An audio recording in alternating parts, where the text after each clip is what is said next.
वर्तमान आमे पिला माने तुम पई काम 6 परीक्षाटी को बुझिबा। परीक्षाटी को करिया पई कोन करिवा ना गोटे पात्र नवा। से पात्र रे किछि पोड़ा चून नवा। कोन नवा ना पोड़ा चून नवा।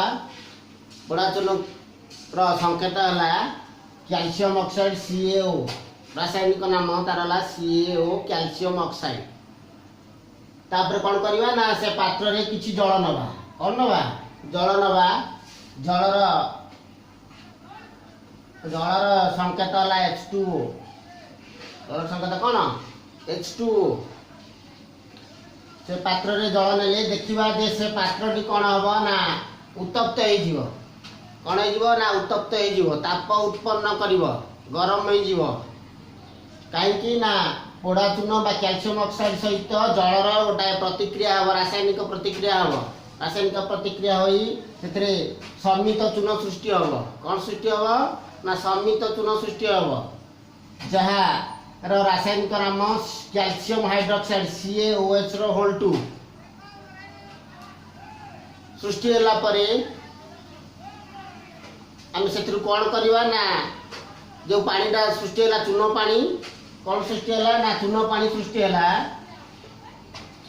चून पानी सृष्टि है समित चून पानी। से चून पानी टू किछि पानी आमे आ गोटाए पात्र नवा। एठी आ गोटाए पात्र देखाय चित्र रे। से पात्र रे चून पानी नेले। कौन नेले चून पानी नेले। चून पानी नेई कौन करबा ना गोटाए पाइप साहाय्य रे फुंकीबा। गोटे पाइप साहाय्य पाटी रे देई ताकू फुंकीबा। फुंकिले किछि समय पर देखिले आंबे देखिबा जे से चून पानी रो रंग ए चून पानी रो रंग धीरे धीरे कोन होउची ना धळा हे जाउची। कोन हे जीवा धळा रंग होई जीवा बा दुधिया वर्ण होई जीवा। ताले एठारे चून पानी रो रंग रो जो परिवर्तन हैला ताकू आमे किछि समय पर्यंत सेई ओली से पात्रटी को स्थिर भाव रे रखि दबा।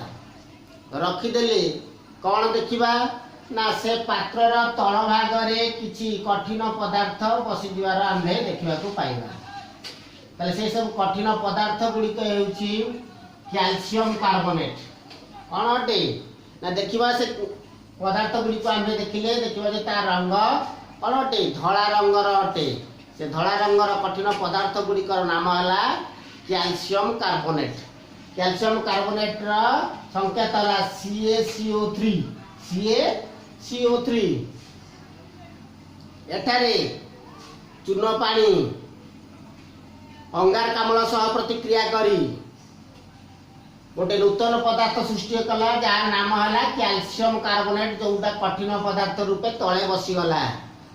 ताले चून पानी अंगारकाम्ल सह प्रतिक्रिया फल रे जे कैल्शियम कार्बोनेट सृष्टि हैला से कैल्शियम कार्बोनेट रो रंग धला अटे जहा मूल पदार्थ टारू संपूर्ण अलग अटे एवं तार धर्म मध्य अलग गुण मध्य अलग। से पुनर्बार आउ से मूल अवस्था को फेरी पारिबो नाही। तेणु एठारे चून पानी रो जो परिवर्तन हैला होई कैल्शियम कार्बोनेट सृष्टि हैला ताहा हेउची गोटाए स्थायी परिवर्तन। को परिवर्तन ना स्थायी परिवर्तन एवं मूल अवस्था को जेहेतु फेरी पारु नाही तेणु याला अप्रत्यावर्ती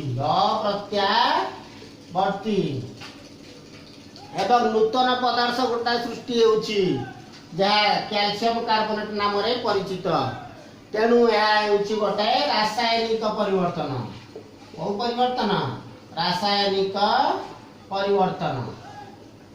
तेणु ए परीक्षा रे हमें जानिले जे कैल्शियम कार्बोनेट सृष्टि हेबा हेउची गोटाए रासायनिक परिवर्तन एवं स्थायी परिवर्तन एवं अप्रत्यावर्ती परिवर्तन।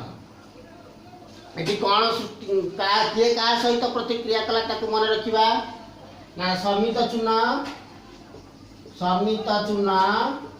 प्लस अंगारकाम्ल सह प्रतिक्रिया करी कौन सृष्टि कला ना कैल्शियम कार्बोनेट। कैल्शियम कार्बोनेट ताले समित चूर्ण अंगारकाम्ल आसिला कोठू मुख्य कथा ताले एठी जो आमे पार्टी मध्य देई जो पाइप साहाय्य फुंकिले आमे फुंकिबा द्वारा आम पार्टी मध्य देई जो पवन गला वायु गला से वायु रे अंगारकाम्ल रहितिला से अंगारकाम्ल से चूर्ण पानी सह प्रतिक्रिया कला ताले एठारे समित चूर्ण प्लस अंगारकाम्ल समान कैल्शियम कार्बोनेट समित चूर्ण रा रासायनिक नाम लेख कैल्शियम हाइड्रोक्साइड CaOH रा Hol2 प्लस अंगारकाम्ल रा CO2 प्रतिक्रिया फल रे कोन सृष्टि हला ना कैल्शियम कार्बोनेट रा संकेत हला CaCO3 ताले एठारे जो परिवर्तन टी हला ता होची गोटाए स्थायी परिवर्तन प्रत्यावर्ती एवं रासायनिक परिवर्तन से भली परवर्ती तुम परीक्षा गुड़िक यहाँ परवर्ती क्लास रे पढ़िबा। धन्यवाद।